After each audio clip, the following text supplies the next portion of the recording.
Beto O'Rourke is out. It's done, he's dropping out as of today. This happened just like 10 or 15 minutes ago. He put out a statement saying, "Our campaign has always been about speaking clearly, speaking honestly, jumping on top of things and acting decisively. In that spirit, I am announcing that my service to the country will not be as a candidate or as the nominee." For those of you listening to the show rather than watching, he didn't actually say that. He didn't actually say jumping on top of things. But when everything he else was act verbatim. decisively, he means I see something high, I get onto something high. That's what he means. But anyway, he's been in this for a long time. And initially he entered the race, with a certain amount of viral interest from people coming from his Senate race. He raised like $6 million in the first 48 hours. And then I read a stat was that $6 million in the first 48 hours was more than he would go on to raise in the next 1,000 days. Wow. Which I don't understand how that's possible numbers wise, but that's what was in like the Washington Post. Maybe they mean hours, I don't know. No, it's definitely possible. Yeah. Yeah, so here's my take on Beto, and it's a really complicated one. And you really? Yeah, so let me explain why. Because a lot of other candidates are in clearly defined buckets, right? Biden, Klobuchar are more conservative Democrats. They say you don't really need any change. We're just gonna fiddle around the edges, and we are not Donald Trump. Okay, and then there are the progressive candidates, Bernie Sanders, Elizabeth Warren. Those are very clear ends of the spectrum, right? And now this end of the spectrum is weighted down with almost all the other candidates, John Delaney, some of the former candidates like John Hickenlooper, et cetera. And then there was a small sliver in the middle that could have gone either way in the beginning of the campaign, right? They could have gone in the progressive route, they could have gone in the more conservative route. And so that was Beto, Buttigieg, and I would argue Kamala Harris, Gillibrand, and Booker, okay? So now that's small when you compare the 27 people that were in this race at different times, but it's an important 5. They're establishment figures that were leaning progressive, doing things like rejecting corporate PAC money, et cetera. So Beto, I have in the camp of well-intentioned within that bucket, okay? I also have Booker in that well-intentioned bucket, but ultimately made a terrible decision that probably none of the rest of the media will talk about now. That was absolutely decisive. So at the beginning of his campaign, he had his team that had done spectacularly well in the Texas Senate race, but particularly his field team, the people who organized the volunteers and the staffers to go out and knock on doors, make the phone calls. They broke every record there was in reaching out through grassroots in Texas. That's why he almost beat Ted Cruz in a spectacularly run race. So he had it, and that's why he raised the $6 million right in the beginning. People are like, oh my God. And in the beginning, he had started running as a real firebrand progressive, no corporate PAC money. And I'm gonna come back to that because he should get a lot of credit for that. Medicare for all, et cetera. Then near the end of the race, he was like, not really Medicare for all. And I was like, oh no. John covered. I feel like we had those concerns much earlier though, even back during the Senate race. I'm saying in the Senate race. I'm sorry. Okay, Thank you for clarifying. Yes. So I was just about to say, John watched the first debate that he had with Ted Cruz, came back and was like, I don't think he's for Medicare for all, right? Then Anna and I covered the second debate, and we did this all on TYT.com. We might have done it for the members, TYT.com/join, so you don't miss any of our content. So we came back scratching our heads like, he seems like he's leaning away from progressives now. And I think that was a critical mistake. I think if he hadn't done that, he might have actually won in Texas. But most importantly, he runs that amazing race. He turns around and he's gonna run for president. And everybody says, Beto, you got this. You're the next Bobby Kennedy. You're gonna win. This is so exciting. So we brought in the Obama people. Now I would have said, and why would I want them? I have the most amazing team that's ever been assembled. So, and he's like, oh, Obama staffers. So he hired them and decided that they were not going to do the grassroots campaign that he had done in Texas.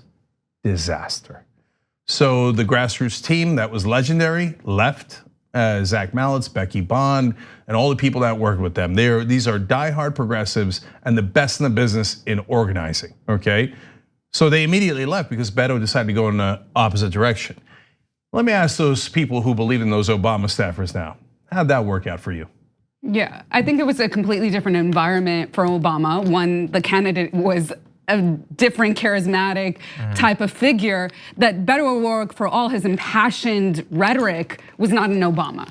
And the staffers were young, and they very much utilized a digital space that hadn't previously before been leveraged for a campaign. So there were unique crevices that this Obama world had explored. And again, we've seen like the connection with people who worked on the team that went to Cambridge Analytica and then just really shifted their whole setup. But that formula doesn't necessarily work now in this moment. That's one thing. And two, it's interesting to me when candidates can't win smaller races. Of course, Texas is a notoriously difficult race to win as a Democrat to become a senator.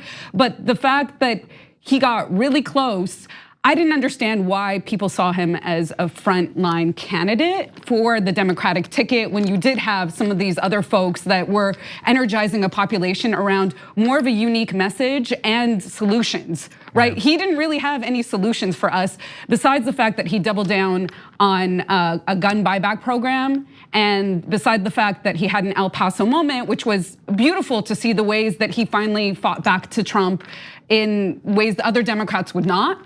But there wasn't something spectacularly special about Beto that distinguished him from the rest of, as you said, that sort of middle pack of folks that didn't really know where they stood depending on what their strategist told them for the day. Yeah, and so there was a lane that he could have used to win. If he came out and said, I'm the young progressive. I love what Bernie Sanders and Elizabeth Warren are doing. I'm gonna improve upon those plans and we're gonna get them passed, et cetera. People could have been excited by that. Both those candidates are in their 70s, and he could have, then he sticks with his organizing team, and then he would have the best organizing team, maybe even better than Bernie Sanders' team. And he would have raised a lot more money because people would have continued to be excited. Instead, he listened to the idiots in the mainstream media. And so those Obama staffers, yeah, the idea that Obama was more charismatic, I always think charisma is overrated in politics. And you think like, what do you mean? That's what everybody talks about. But Mitch McConnell has no charisma whatsoever. Chuck Schumer is in the negatives on charisma, and those are the two leaders in the Senate. They can never run for president. Yeah, that's well, true. I know, but how do you win in Kentucky? How do you win in New York? So it's like most of the politicians are the driest people you'll ever meet and have no charisma at all. So anyway, look, I don't want to get I'm like more on Metha's side on this. Okay, no problem. I don't think you have to have it, but I think it's definitely a nice It's a key plus if you do. ingredient, yeah. I mean, I still remember the first speech I ever saw Obama gave was in 2004, the DNC speech, and I thought, oh my God, this guy's something. That counts for something. I'm not saying that necessarily gets you all the way, but yeah, it certainly counts for something. And the concession speech that Beto gave was what put him on the map. Really, I mean, people were watching that race, but for a national audience, that was his moment to elevate, was folks saying, oh, this guy didn't win in the Senate, but I want him somewhere on my team. So look, I don't want to get stuck on that because that's a tiny part of this story, okay? But the bottom line is he made the wrong choices. He decided to go more conservative. He decided to not do grassroots. And so all the people that are focusing on all the wrong reasons, if they keep missing the critical element. In this primary, let me put it this way. It's the race that I have seen it most clear in my lifetime. The voters care about policy. They deeply, deeply care about it. Every time Warren proposes new policies, she rises. Bernie proposes new policies on the left, he rises. Beto decided, like a lot of the other candidates, no, I'm gonna propose standard milquetoast, moderate to conservative policies. And people are like, oh, no, you misunderstood us. We're not at all interested in that. We're gonna stop giving you money, we're not gonna volunteer for you, and you're done. And that's what happened here. Yeah, and I would, especially early on, as you pointed out, he didn't have like a really strong identity. He was sort of known more than you might expect a random Senate candidate who didn't win to be known, but he entered seemingly just because he had this kind of viral thing and he was nationally known because of his Senate race, and so he decided to come in, and like the first national introduction that a lot of people had was this Vanity Fair cover about how I was born for this. And it's like if we're struggling to understand why you think at this point you don't have a lifetime of accomplishments and everything, why you should be president, and you seem so sure of yourself, that's a weird combination. He didn't have like a core issue. I can name a few things that he spoke with passion about. But like, so for instance, recently he's been talking a lot about guns, but I don't remember 6 months ago him talking about guns a ton. It seems like he talked about it and it did well, and so he doubled down on it. Occasionally that would be immigration. At one point it was Colin Kaepernick, but it wasn't like, I'm seeing the true you come through. It's like, you're sort of I'm not saying he's like Trump, but Trump does this. Trump talks about everything. He sees what gets applause, and then he talks about it more. Yeah, so then you might be wondering, why do I have him in the good intent bucket, right? So look, John's right, there's a number of things he did right. He was pretty good on the environment. He was very good in challenging Donald Trump's bigotry. You say everybody is, but he actually particularly was adamant and did one of the better jobs of doing that. But that's not why. The main reasons why were him doubling down on guns. Yes, John could be right that he saw a moment there, especially with what happened in El Paso. Yeah. But he was at least had the courage to do what every Democrat told him not to do. Yes. Right? They're like, no, you're gonna cost us elections and how dare you? And he's like, that's like your opinion, man, but this stuff's getting people killed. It's getting my constituents killed. It's getting all these, and so I'm gonna do it. Yes, we're gonna do the buyback program. That was one of the best moments for any candidate in this entire campaign. Yeah. Okay, so you have to give him credit for that. But even more important than that, he took no corporate PAC money well before anyone else did, even before the Justice Democrats. Now, I know that there was issues. He took some fossil fuel executive money during the Senate race, and so there was some loophole issues, et cetera, there. But guys, he led on that when no one else was. So that is both huge substantively and shows you he has promise. He can actually, he's a young guy. He can be brought back to the light side, right? The force of good. We'll have to see what he does now. Yeah, absolutely. He's not running for Senate, he says at least. He's also not endorsing anyone right now, so we'll have to see. Yeah, he has some good instincts. He appears to be a good guy, and he's had some really good policies.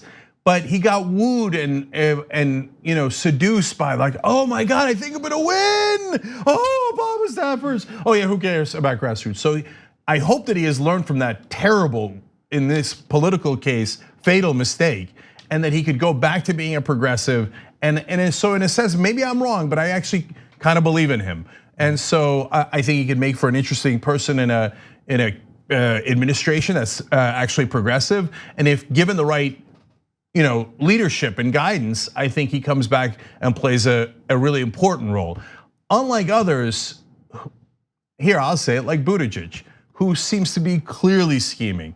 Like I've never gotten a sense from Buttigieg of like, I am authentic and I've got some good instincts and some bad instincts and I struggle with that. It's no like calculating. How do I play the politics of this to get ahead? I've got to get ahead. Oh yeah, the Warren took the progressive thing that I was planning to do, but oh well, I guess that's too late. So I'll now do the conservative thing and calculate. So maybe I'm wrong, maybe you see it differently, but to me, there's a world of difference between Beto and Buttigieg.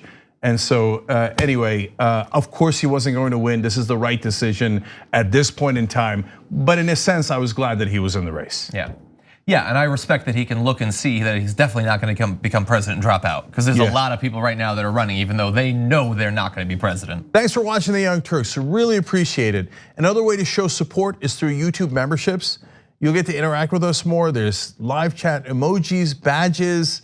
You've got emojis of me, Anna, John, JR. So those are super fun. But you also get playback of our exclusive member-only shows and specials right after they air. So all of that, all you gotta do is click that join button right underneath the video. Thank you.